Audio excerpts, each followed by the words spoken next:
Hello বন্ধুরা, সবাই কেমন আছো? তো সবাই খুব ভালো আছো।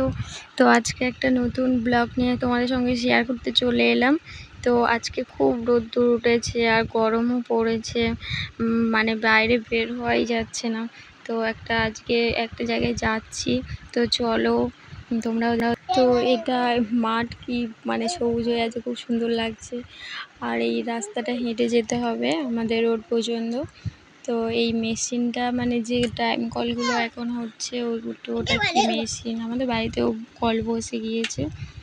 তো চলো হেঁটে যাওয়া যাক। তো আমি গাড়িতে উঠে গেছি আর ছেলে আর আমি যাচ্ছি রোদ্দুরের মধ্যে, মানে যাবো না ভেবেছিলাম, আবার ফিরে যেতে হচ্ছে। তো তোমরা যেখান থেকে ভিডিওটা দেখছো, ভিডিওটা যদি ভালো লাগে লাইক কমেন্ট করে দিও। আর এটাই বলছি, তো চলো ভিডিওটা দেখো।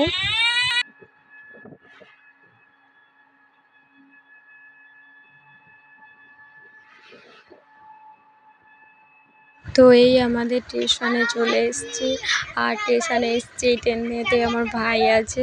তো তো এইগুলো দেবে বলে সেই জন্য এসেছি আমি স্টেশনে। এই গরমের মধ্যেও আবার চলে যাচ্ছে, যাবে না আমাদের বাড়িতে। তো বাড়িতে চলে এসেছি, এসে মানে খাওয়া শুরু করে দিয়েছি। তো কত লিচু, এগুলো আমার দিদি দিয়েছে, দিদি পাঠিয়েছে। তো তাই সেই জন্য মানে আনতে গিয়েছিলাম, আর ভাই এসে দিয়ে গেল, ও কিছুটা নিয়েছে। তো কত লিচু, মানে খুব খেতেও ভালো লাগে লিচু। তো ছেলে দিচ্ছে, ও খাচ্ছে, আর আমি তো এত গরম হচ্ছে, স্নান টান করে আমিও ঝুড়ি নিয়ে বসে গেছি। এখনও রান্না হয়নি, তারপরে রান্না হবে। জানি না কখন খাওয়া দাওয়া হবে, আপাতত এখন লিচু খেয়ে নিই। তো লিচু খেতেও খুব ভালো লাগে, আর আমাদের এদিক থেকে পাওয়া যায়, আমাদের এখানেই লিচু হয়। তো আর জানি না কোথায় হয়, আমাদের এখানে হয় বলে বললাম। কি খাচ্ছো? লিচু খাচ্ছো? আচ্ছা, কেমন খেতে? হ্যাঁ, সুন্দর খেতে, ভালো লাগে খেতে। ওরে বাবা,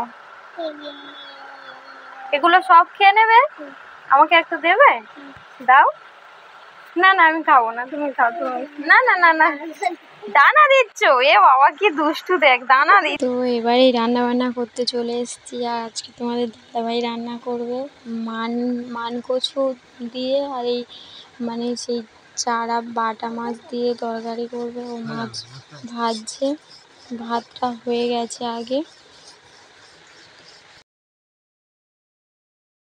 আর আমি এদিকে মানে সব কেটে কুটে দিয়েছি, ও শুধু রান্নাটা করছে। এদিকে আমি মশলা বাটছি, এখানে জিরে আদা আর কি মশলা আছে এখানে, জিরে আদা সর্ষে চন্দনী, মানে এগুলো মানে কচুই আমরা দিয়ে এরকমভাবে রান্না করি। তো ফাইনালি রান্না কমপ্লিট হলো, খাওয়া দাওয়াও হচ্ছে। আর এখন তো যা বাজে আসে বলে লাভ নেই, এখন প্রায় 3:30 বেজে গেছে। আর মান কচু তরকারিটা খুবই ভালো হয়েছে, খুবই টেস্টিফুল হয়েছে। আর ভিডিওটা অবশ্যই লাইক কমেন্ট করে দিও। আর আজকে ব্লগটা এই পর্যন্ত, পরের ব্লগ দেখা হচ্ছে। তো সবাই ভালো থেকো। তো চলো এবার আমরা খাওয়া দাওয়া করি, প্রচণ্ড খিদেও পেয়েছে।